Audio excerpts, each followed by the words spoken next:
Bom, a nossa entrevistada é Ludmila Ribeiro, que é professora da UFMG. Ludmila, eu queria que você contasse primeiro para os nossos espectadores aí o tipo de trabalho que você faz sobre presídios, o acompanhamento.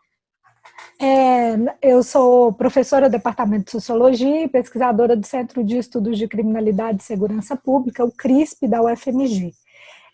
Dentro do CRISP, a gente tem uma linha de pesquisa que é destinada exclusivamente ao sistema prisional, e dentro dessa linha a gente realiza diversos estudos, geralmente são estudos nos quais a gente vai até as unidades prisionais e faz entrevistas com presos, funcionários do sistema prisional, né, agentes penitenciários, servidores técnicos, servidores administrativos, familiares de presos que estão muitas vezes nas filas esperando para visita a esses presos. E agora, em decorrência das medidas de isolamento social, como a gente não pode ir diretamente às unidades prisionais, o que a gente tem feito é acompanhar as informações que são disponibilizadas sobre o sistema, e aí o Departamento Penitenciário Nacional tem um monitoramento da Covid dentro do sistema prisional, muito focado nos presos, com quase nenhuma informação sobre os servidores, e além disso a gente também tem trabalhado pedindo informações às secretarias responsáveis pela administração das unidades prisionais, de maneira a conhecer um pouco quais são as políticas que estão sendo gestadas com relação à Covid dentro do sistema prisional, e também entender um pouco o que tem sido feito para evitar a transmissão e a mortalidade como decorrência do coronavírus. E qual que é o balanço que você faz? O balanço que a gente faz é de uma carência total.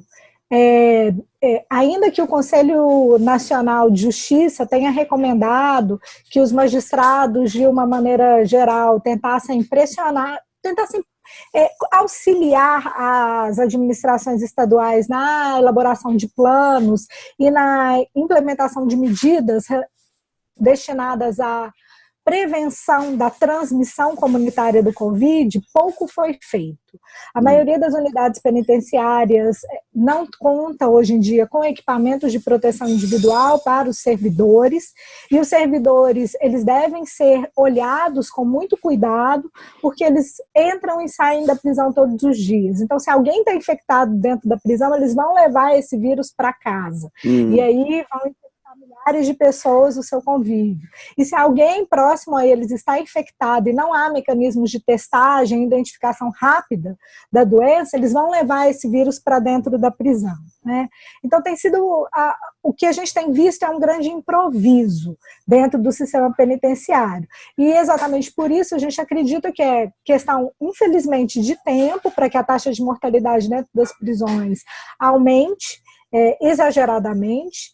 E aí a gente está falando não apenas de presos, mas também dos servidores do sistema prisional, e que motins como o que a gente viu esse final de semana se tornem ainda mais comuns, porque com a ausência de um plano relacionado à prevenção da epidemia, você gera muita ansiedade nessas pessoas que estão privadas de liberdade, porque a única medida efetiva que foi tomada foi a suspensão das visitas, sob o argumento de que as visitas poderiam contribuir para a disseminação do vírus dentro da prisão.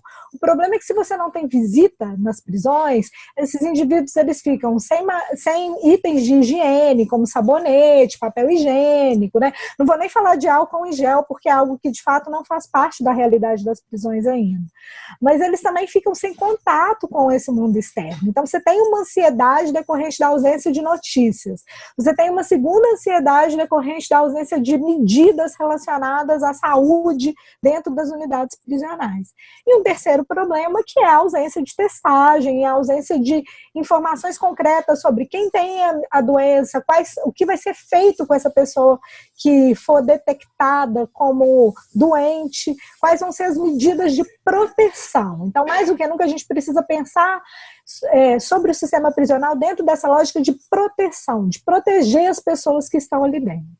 De quem que tem que partir a orientação? Porque do Ministério da Justiça o que a gente viu foi um fechamento total a qualquer forma, inclusive querendo colocar em containers os doentes. É do Ministério da Justiça, é da Secretaria de Justiça, é dos diretores de presídio. A quem que compete essa política? Olha, a política, ela é geralmente de competência dos governos estaduais. Então, são os governos estaduais os responsáveis por gerir o sistema penitenciário estadual, né? As prisões, elas estão institucionalizadas nesse nível.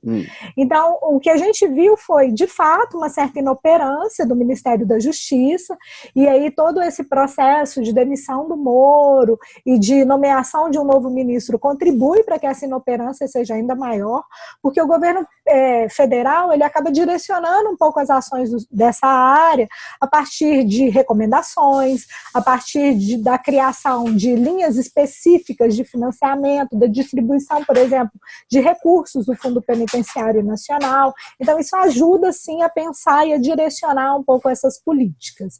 E ante a essa ausência de direcionamento do governo federal, os governos estaduais têm, de fato, encontrado grande dificuldade em criar políticas e implementar ações concretas dentro desse sistema penitenciário, né? Então, por exemplo, no caso de Minas Gerais, a gente tem milhares de unidades penitenciárias que estão espalhadas em diversos municípios.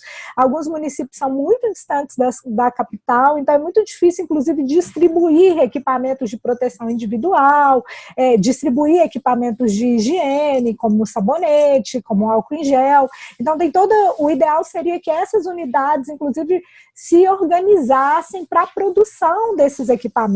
Tá. Né? Algumas unidades penitenciárias têm, por exemplo, indústrias, poderiam utilizar a mão de obra que já está ali dentro para a produção de máscaras, e isso poderia, inclusive, contribuir para a redução da pena privativa de liberdade, já que para cada 3 dias que os presos trabalham, eles fazem jus ao desconto de 1 dia de pena. Então, poderia ser uma medida que ajudaria a conter a ansiedade dentro desse sistema por diversas frentes, ocupando os presos, dando para eles equipamentos de proteção, dando para os agentes mais máscaras, viseiras, equipamentos dessa natureza.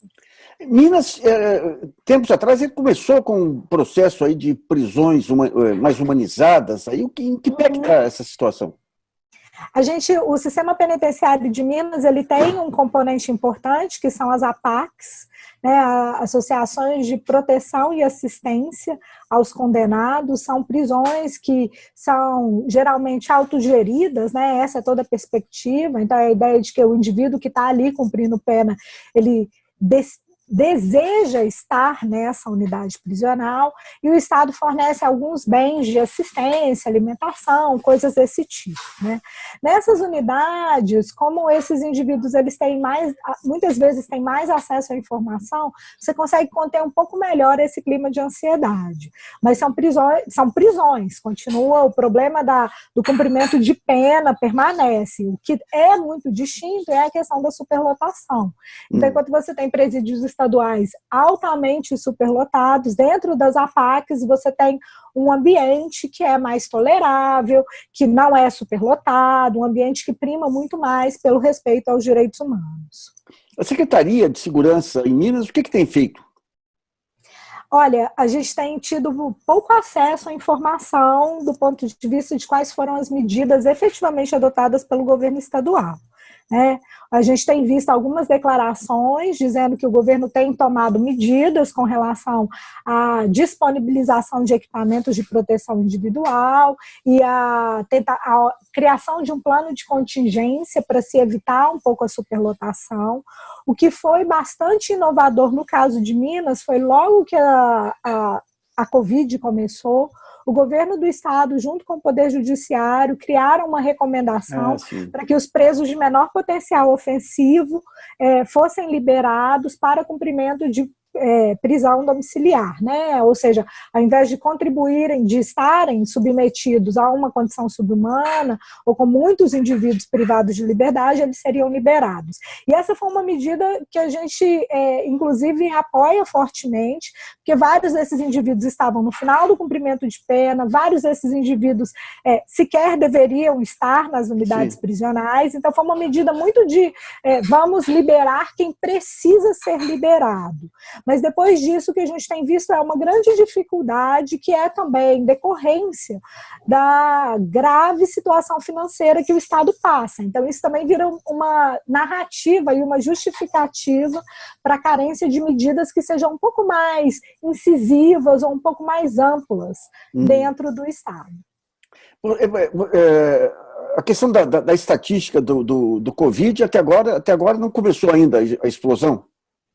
Ainda não. O Departamento Penitenciário Nacional, ele divulga a quantidade de pessoas que foram detectadas com o vírus dentro do Sistema Penitenciário Nacional, mas focado somente, e pessoas que morreram, mas focado somente nos presos. E aí o que eu gostaria de destacar é que não adianta a gente focar só nos presos nesse momento, a gente precisa olhar para os trabalhadores das prisões, porque os trabalhadores das prisões estão também submetidos aos problemas do sistema prisional. Então, um sistema superlotado é um sistema insalubre, isso também afeta os trabalhadores, e eles vão e voltam diariamente das prisões. Então, se eles entram em contato com um preso que está contaminado com o Covid, eles vão levar esse vírus para casa e vão contaminar outras pessoas.